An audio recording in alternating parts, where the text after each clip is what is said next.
Hello and welcome everyone to another Northbasics video on this channel. You may have had the situation already. You're in a nice game of Northgard, you just survived your first few winters and your eco is flourishing. Slowly the question should come into your mind, how do I want to win this game? Northgard gives you a few different ways to actually achieve this goal, while some clans are more viable for certain win conditions than other clans are. In this video I want to give you an idea what are the most suitable win conditions for all the clans. So without any further ado, let's jump straight into the first clan.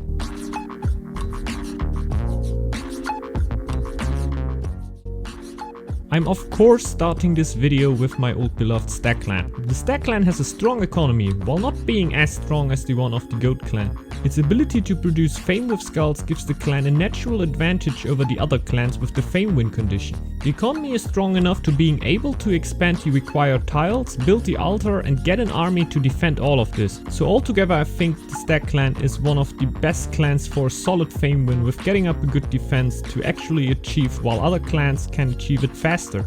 The starting and fame bonus can give the STAG clan a really good gold boost at the start of the game that can definitely be used to get an early army and try to win the game over dominating the opposing team. While the recent debuff for attacking far outside of your territory weakened this strategy in duels or bigger maps by a lot, it is definitely still a go-to option in team games, since you can get way more scary numbers of army by teaming up with another player.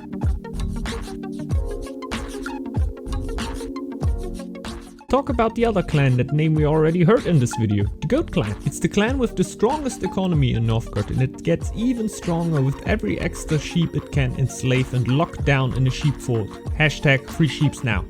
The result of such a strong economy is a clan that can dominate most of the other clans in a late game army confrontation. If the economy were settled up right, and there were enough focus on a good gold economy. It basically doesn't need villagers working on food jobs if it has a low population after a fight, and can focus on getting a new gold stock right away. It is definitely a scary clan to play against, since its economy can just grow into unstoppable sizes, and the biggest weakness of that must be the time you'll need to actually set it up. The strong food economy also makes it possible to go for the fame win, even though that the GOAT clan doesn't get colonization to reduce the expansion cost. It still remains one of the most suitable clans for this win condition. And its biggest problem there must be to sometimes have problems to reach the required 1200 fame without many bonuses from the map, like getting the middle or other special tile bonuses. If it has some help of the map RNG and a teammate that helps him out to completely ignore military and focus on upgrading its eco, it can be shockingly fast with the fame win, and it can outrun the STAG clan easily while not having that easy of a time to produce fame outside of their docks.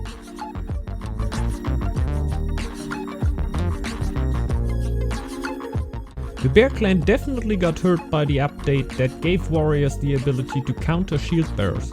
Before that, the Bear clan were the clan to count on if you wanted to have a solid army that will perform good in most of the situations. You can still use the power of the Bear's shield bearers in a team game of course, and you should maybe think about mixing it up a little bit if you attempt to get counters by other players a lot. So domination still seems to be the main victory condition for the Bear clan, even when its mid-game economy doesn't need to hide from the more eco-driven clans, and it's definitely able to dish out game-deciding pushes. The 500 fame bonus of the Bear clan might seem like the fame win would be viable for the Bear clan, but for me it would only take the 4th place behind the GOAT, STAG and Raven clan, so I would never suggest to aim for this win conditions from the start of the game, while it can definitely be used to pressure an enemy player into a bad fight or something like that, by maybe switching on that win condition at a later stage of the game. It doesn't seem to be the strongest move at first, but it can really be devastating to try to keep the fame count of your opponents as low as possible while he gets fame from basically every fight with you. But the fame win of the Bear clan is just too slow compared to the other clans and should therefore not be your first win condition to aim for.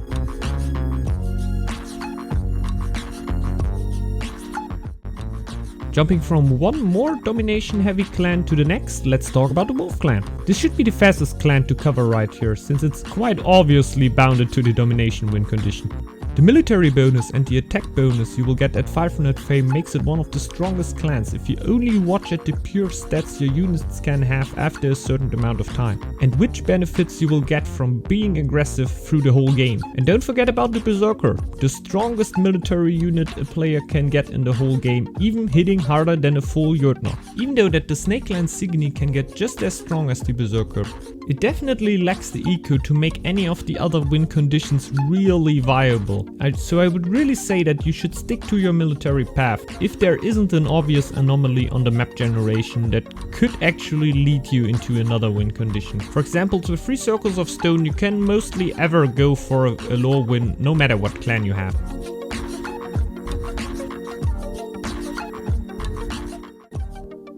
The BOAR clan were the last clan that were implemented before the Snake clan, and therefore it already had some time to find its place in North, and in my opinion it's definitely the lore win condition that lets it shine over the other clans.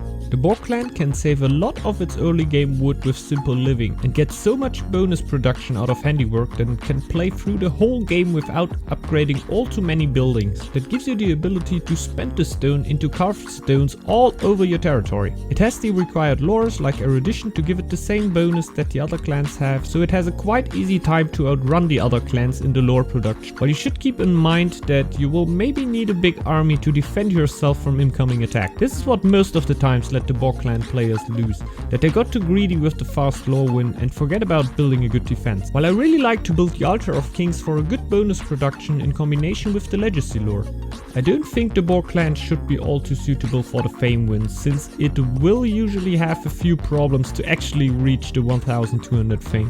While it can be suitable for it if you happen to get a lot of bonus fame to reach this point.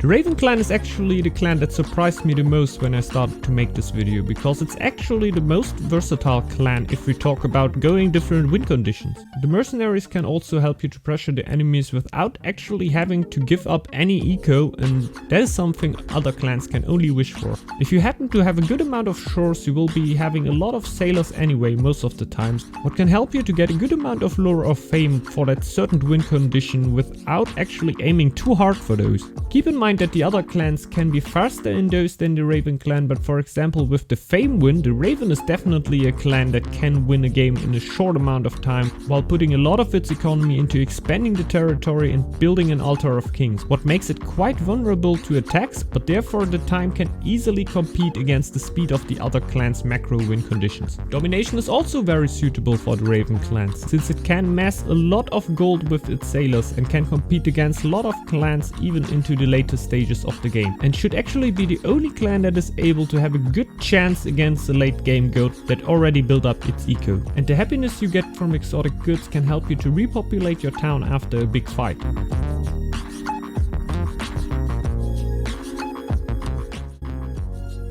The Snake clan is the newest clan that got introduced into Northgard a few weeks ago. It has of course no way to win the game on fame, but other than that it doesn't really get stopped on the other defensive victory conditions, while not being exceptionally good at them too. It has erudition in its lore tree, so it doesn't really get stopped from going to a lore win, but it also doesn't have any eco buffs that would allow it to skip a few upgrades, to save a little bit of stone to build carved stones. You can go for a little eco buff with the under pressure lore, but I think that's also way more suitable for an all-out offensive playstyle. The trade win is also something you can aim for with the Snake clan, with maybe an altar behind you, since you will also be able to get legacy. But keep in mind that you won't be able to get coinage, and black market will only provide you 10% of a better production for immersion. Mostly you will see the Snake clan in a more offensive playstyle, and there are definitely reasons for that. Not only the strong and after the first year even ranged attacking war chief Signy, you will also be able to clear parts of the map quite easily that other clans would have problems with, and the really offensive lores like under pressure, guerrilla tactics give a really good basis for that. I would suggest you aim for field rations before you go for guerrilla tactics, so you will be able to sustain big amounts of army like the Wolf clan just without the ability to feed yourself off the map, and rather being able to pressure your opponent for some happiness and food production. This were the Northbasics video about the different win conditions you wanna aim for with different clans. I hope you enjoyed it and feel free to drop your thoughts in the comments, since I think that some of these things can be seen controversial. Thanks for your attention and maybe see you back in the next video.